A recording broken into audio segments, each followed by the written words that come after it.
Pendapatan penjualan produk utama diketahui pada soal adalah 15.000 dikali 3, 15.000 kilo dikali 3 rupiah per kilo. Oke. Kemudian HPP-nya adalah biaya produksi.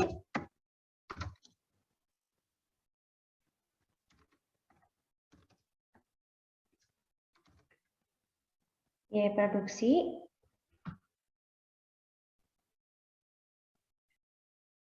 1,5 itu didapat dari soal juga ya. Biaya produksi 1,5. Kenapa? Karena 27.000 dibagi 18.000 jadi 1,5. Jadi ada 18.000 kilo dikali 1,5 dapat 27.000. 18.000 dikali 1,5, 27.000 sesuai pada soal.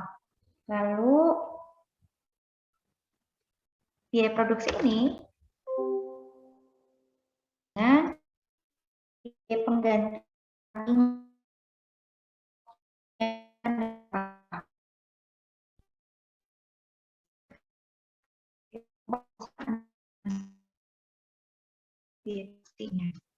jadi 1.800.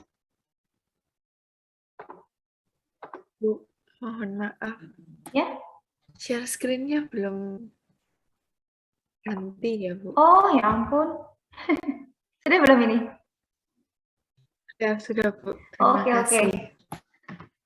Apa, saya ulang.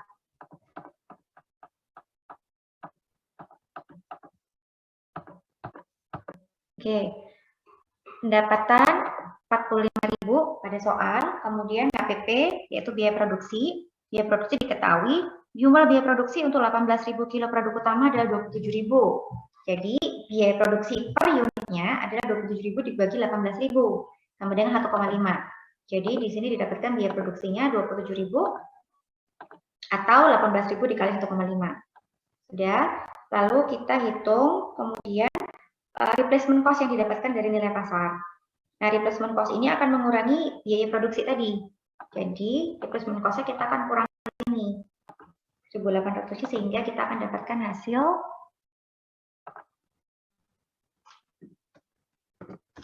25.200. Nah, dari sini baru kita kurangi dengan nilai persediaan akhir. Tapi nilai persediaan akhirnya kita kalikan dengan tarif apa? Nah, ini yang harus kita hati-hati. Jadi kita pakai angka 25.200 nilai biaya produksi tadi. Biaya produksi bersih, istilahnya. Di sini kita hitung, berarti tarifnya berapa nih?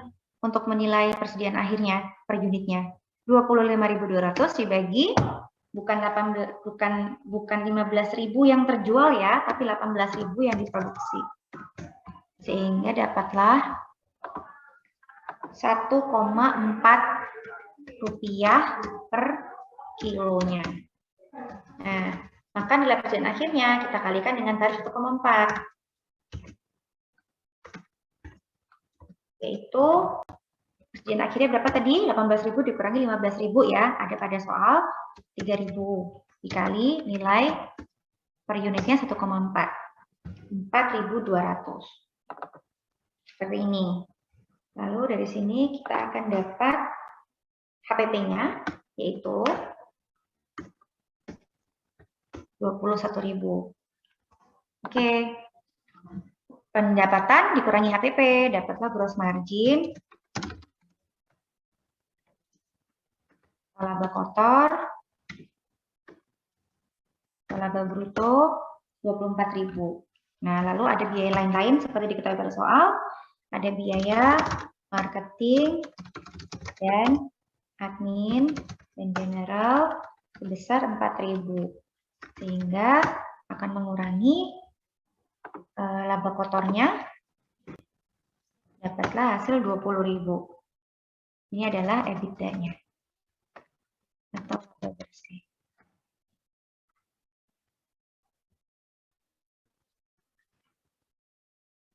Oke, jadi untuk metode yang terakhir ini